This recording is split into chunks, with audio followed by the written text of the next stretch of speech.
bandiraɓe assalamu aleykum wa rahmatullahi taala wa barakatuh. On kofnamo gelanama hayruji ɗuɗɗi inchallah hande bo ndo gondiɓe moɗon beetiro Abdoulkadir Aboubacar ha nder chaine Fasaha TV. Mi hofni kala goɗo ono fo nelanake ɗum hayruji ɗuɗɗi duniya ɓe ala ila. En wardi be vidéo kesol, vidéo je mi andi komoye ɗo rena vidéo majum, bo vidéo je mi andi vidéo fottana komoye hide ko nder non, amma mi yiɗi mi jaabo ƴamol feere ngol goɗɗo ƴami nane heddi commentaire vidéo ji am.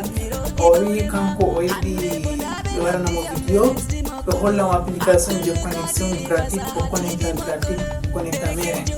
To kadi ɓandam application je connexion gratuite ɗon na wala, amma kadi useni mi ƴamtene ɗimmi jo gadda ɓe mere ta mere dokkede an bo habdu kadi gara connexion mara ko seɗɗa seɗɗa. Hofnam elanam hayruji ɗuɗɗi sosai. Mi warante vidéo dow ji application mere majum to Allah lamɗo herdi nder ñalɗe garonje to Allah ɓoyi. Ngam vidéo ji ɗon ɗuɗɗi je mi yiɗi mi suklanoɗi balɗe ɗo lokoji hakkilo am tawan ɗiɗɗego semna seɗɗa mi tan mi jaabake ƴamol maɗa inchallah. To a laari vidéo bo a andi an mi jaabi. Vidéo meɗen ɗo wolwana hande dow WhatsApp, bi mana ni a warata connect ha WhatsApp ko da a wala connection. Na connect go fa waya tanuma connect go WhatsApp atamo walugo vocal yerma go ko to nene be ko nani ma alla kuna ji mi ta stati mara hedi WhatsApp ko da wala connection stati mara do do mi stati mara. Amma be lawol je tokkoto wala banano woli application je ata telecharge ha Play Store. Halas video description ko commentaire je pene yo accana lien je application majum. Way hidde kon abonné ne ha chaîne am je Fasaha TV. On lara video non dila on abonné temo ko ngira video je nan kabde abonné useni kon abonné on partage on sobira on dana video majum like. Mashallah ndokka bayani do application mere. Kon application man ton kebi hollan on ayaha je ina a wala réglage ci ɗum je réglage nder application man. A jeena photoji mara de kero photoji jeyɗi photol ngol mi ɗum ngol jippoliro kaza ñinde kaza, malla bo to vidéo bayɗi vidéo ɗo ngol jippo ngol joɗan stati mara ñinde kaza nder kaza. To ɗum bindi bo bindan a winda jeena bindon yiɗi mi jippo ha stati am ñinde kaza nder kaza. Mi hollan on noon tokkorton jangara ɗo majum ɓe application ɗo. Ta yiɗi réglan a jeena daga hande amma ha lewru darotondi ñande kaza a yiɗi stati ɗo dilla inchallah. Tawi pampon ko téléphone maɗa sori nder ma a jeyni ɗon ta fotti sowa do mi laari a jeyni stati maɗa kaza ni waɗi wala téléphone de téléphone ma ɗi stati o waɓe dow darne an haali bo ana andi nene je jeyinda stati maɗa inchallah. Min giɗaji tinko vidéo majum min giɗa bo min ɗuɗɗina on surutu dow haalaji ni noon hani on jawa dara ɗo majum no ɗum latorto. Abonné ha chaîne meɗen Fasaha TV, ɗane vidéo ji meɗen like, partage ni sobira e mon. Assalamu aleykum na sanar vidéo majum banani. Fasaha TV lesdi makolo, Facebook Fasaha TV Abdoulkadiri, TikTok Fasaha TV Abdoulkadiri, WhatsApp Fasaha TV. Bandiraɓe assalamu aleykum wa rahmatullahi taala wa barakatuh. Fofnama giɗanama hayruji ɗuɗɗi. Inchallah hande bo en wardi ɓe vidéo keso dow larani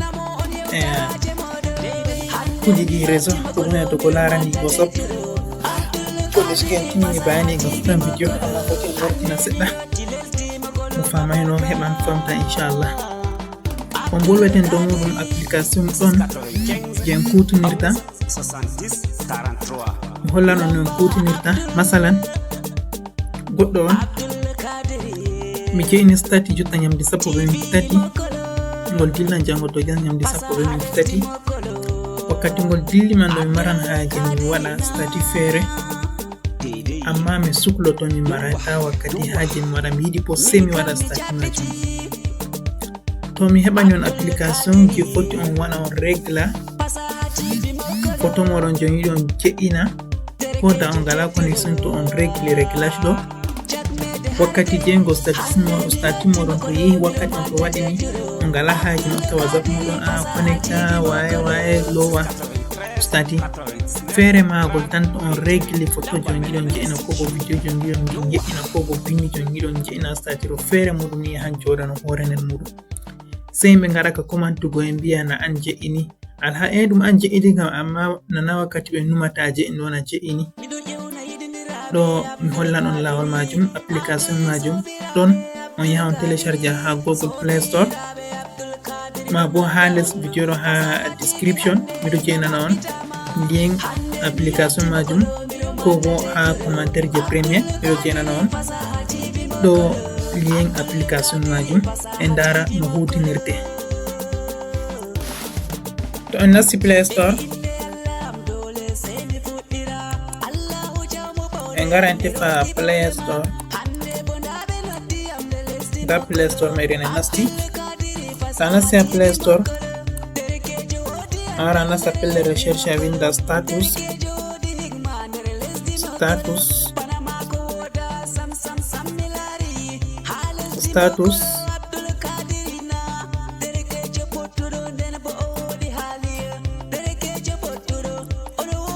tawini status should lair nda ɗum status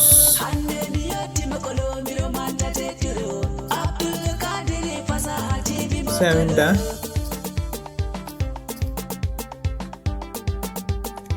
taro winda ma yiyan waddanima banni nda se wara hosa jiro ta hosi ayiyan application man waranima ton ha téléphone mara banni ha Play Store man on application man c'est ha pellel installé to holli installé a installé hollete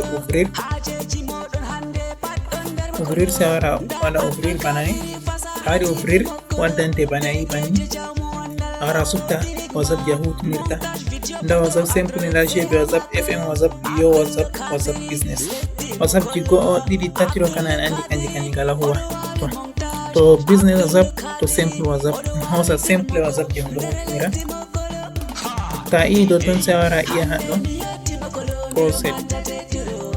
process hollete allow ta iya allow majum ta iya allow waddete haɗɗo se wara huɓa notification ɗon allo notification ta huɓɓi bana ni se a yiyan nda plus ha lesto awara iya ha plus yello ta iya plus se wara iya allo ta i allo waddete haɗɗo se a tefa application majum dangel ɗo se wara iya do ton se a huɓɓa ɗo ta huɓɓi haɗɗo se wara allo ha jero ɗo ma huɓɓa to a yiɗi ta yiɗa bo ko a huɓɓa kanjum kam majum en itta ta huɓɓi waddante kungel man dangel ɗo ha sera haɗɗo ngel ɗon jooɗi a fijira ngel mi yiɗi a yaran ɗum application min kala yiɗi amma min kan wala haaje to a iddi se a loro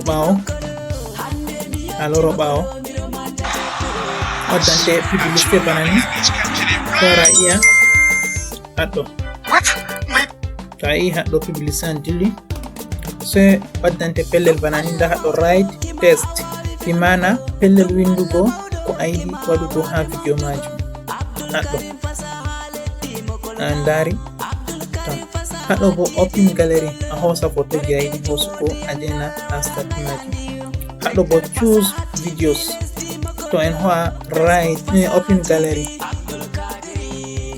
to en ho'i open gallery waddanan en photoji bana ni alal misali ndam hosa photowol ɗo waddante publicité fankara itta publicité haɗɗo to waddanima nda photo meɗen en dari to se haɗɗo nda edit date ta i ha edit date ɗo hande ɗum ɗime hande non le 13 today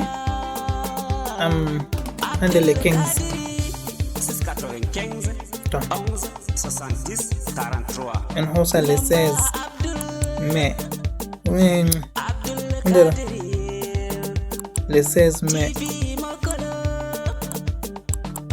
to mi famai ɗum hande le 15 naka le 15 en hosa le 16 ok mi fami today ɗo hande a hosan bana hande keller a yiɗi stati maɗa man yaha en hosa en mari haje yaha 15h ou bien en hosa 13h00 stati meɗen en yiɗi wa'o to a yiɗa bo bana hande le 15 kanjum on today ɗo jango le 16 le 17 le 18 le 19 a yiɗa hosan le 16 ko le 17 ko le 18 a je'ina, amma min kam mi hosi doje hande. Nda ɗum a hosa on hosata kadi dede no a yiɗi. To min kam miɗo hosa doje hande a 13:00 mi yiɗi fotoro yaha ha stati. Ko da mi connectay to on laari 13:00 ni to on laari stati am on tan foto majum yiɗi. Inshallah ɗo on lawol non hokkorto on gaɗa kugal ɗo on jena stati moɗon ko da on ngala connexion yaha dow WhatsApp moɗon. So on ina haɗɗo sharing on acca dow banni majum shikenan, wala ko besata fere timi banni sai waɗa retour tan. To waɗi retour ni waddante sallah mana waddante publicité banani sai on waɗa skip a itti publicité majum a wurto kadi timi banni majum. Yake to 13 waɗi ni application ɗo fere wuro jenante stati maɗa. Ɓe ɗo on ragare video meɗen ta jite abonnugo ha chaîne meɗen je Fasaha TV. To on abonni on partage ana sobiraɓe moɗon on mbiɗana video ji meɗen like. Assalamu alaikum warahmatullah. Allah hawtin ha video je yeso. Bandiraɓe ɗon ragare video majum tan on laari video no ngol fuɗɗiri ɓe no ngol timmini. Ɗon ragare video majum ɗum ton tata wona a yettiti a abonay tabdo a abona ha chaîne Fasaha TV. Ta abonni ɗo kala nde min waɗi video pat ala to tan premier je laari video majum. On kofna sosai abonni partage miɗe like. Assalamu alaikum. Kolo albisir modon kesa wangi kikka watinde ite mi yecca on hande nder lesdi Cameroon woda bam kolo hajeji modon